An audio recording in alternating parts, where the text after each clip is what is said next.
There are cities built in defiance of nature, cities that rise from shifting deserts, float upon water, or cling to mountains where even breathing is a struggle. They should not exist, and yet they do. This is the story of human ambition, survival, and the cities that shouldn't exist. Over 1,500 years ago, as invaders swept across Italy, desperate people fled to the swamps of a shallow lagoon.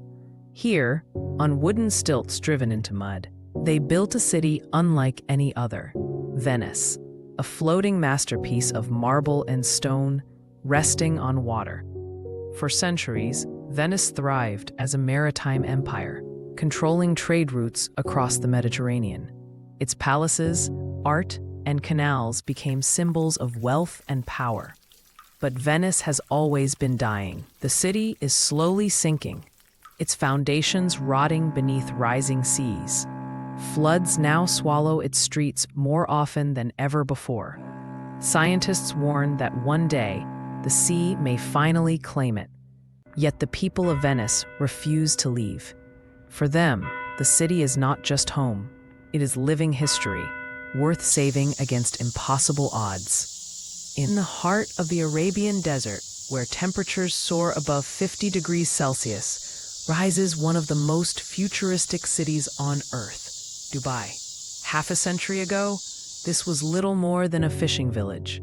But the discovery of oil changed everything. In just a few decades, Dubai transformed into a city of glass towers, man-made islands, and endless ambition. But behind the luxury lies a struggle against nature itself. Every drop of water here comes from desalination plants, sucking salt from the sea. Every breath of cool air demands vast amounts of energy. Without constant human effort, the desert would reclaim it all.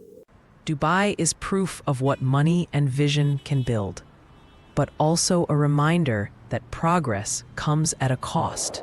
High in the Peruvian Andes, more than 5,000 meters above sea level, lies La Rinconada, the highest permanent settlement on Earth.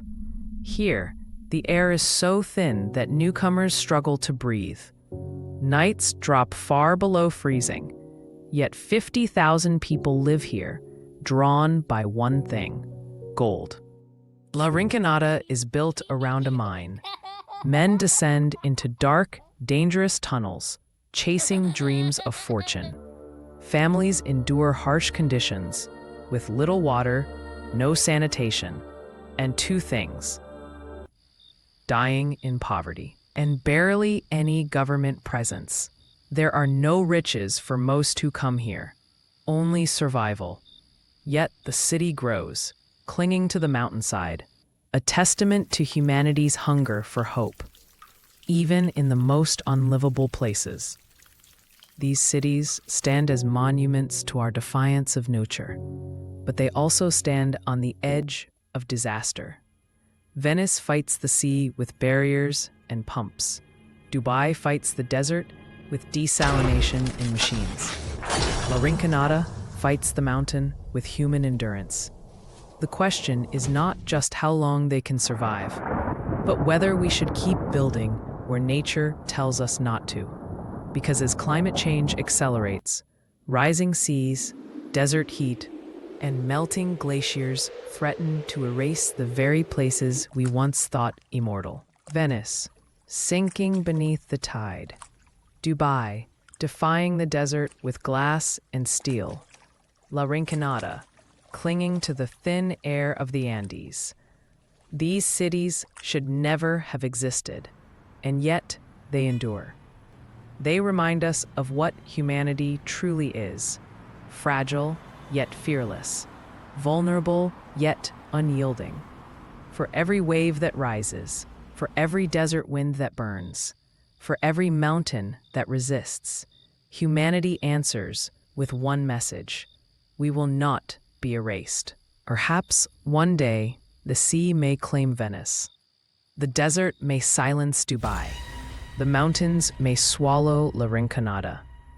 But long after the stones have crumbled, the story of these cities will live on, as proof that when nature said, "You cannot live here," humanity replied, "Watch us."